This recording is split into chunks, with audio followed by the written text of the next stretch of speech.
Bienvenue à toutes et à tous.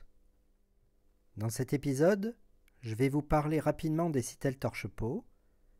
Vous pourrez les rencontrer toute l'année dans les forêts et les bois, mais aussi dans les parcs ou dans les grands jardins s'ils sont plantés de quelques vieux arbres, comme les chênes par exemple.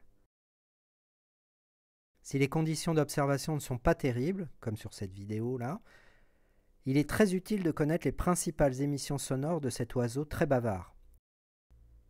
Je vous ai sélectionné ici un des chants typiques de la citelle qui associe des notes pianotées et des notes sifflées.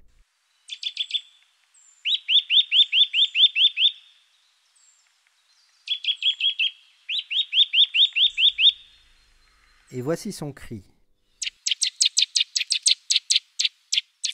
Avec son style dit télégraphique, il est très caractéristique aussi.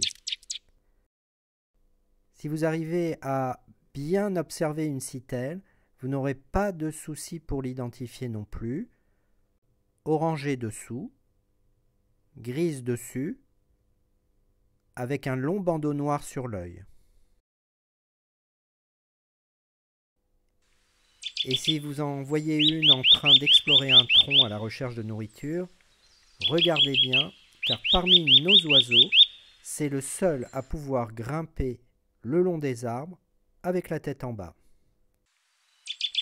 Sur la photo de droite, on voit une citelle dans une de ses attitudes caractéristiques, avec la queue vers le haut et la tête relevée presque à angle droit.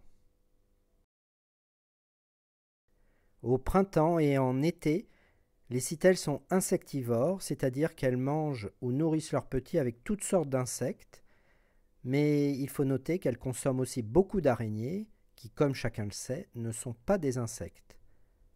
Mais le terme insectivore regroupe toutes ces petites bestioles. Les couples de citelles installent toujours leur nid dans une cavité préexistante, car ce ne sont pas des oiseaux qui creusent le bois. Et pas grave si le trou est un peu large, pour rétrécir l'accès, ces expertes en maçonnerie enduiront le pourtour avec une sorte de torchis de terre et de salive, et c'est d'ailleurs pour ça qu'on l'appelle torche-peau.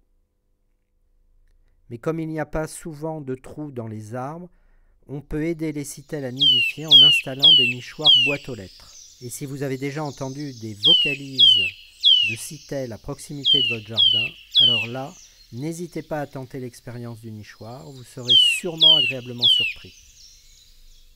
En automne et en hiver, les citelles changent de régime alimentaire, elles deviennent granivores. À noter quelque chose d'un peu extraordinaire, car grâce à leur bec, elles arrivent même à percer les coquilles des noisettes. Bien sûr, si elles trouvent des œufs d'insectes ou des chrysalides cachés dans une écorce ou sous une feuille, elles les mangeront. À cette saison, aider les citelles consiste donc à placer des graines dans des mangeoires.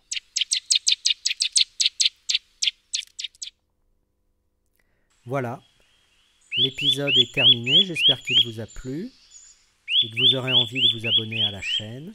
Je vous souhaite une bonne journée ou une bonne soirée et vous dis à bientôt.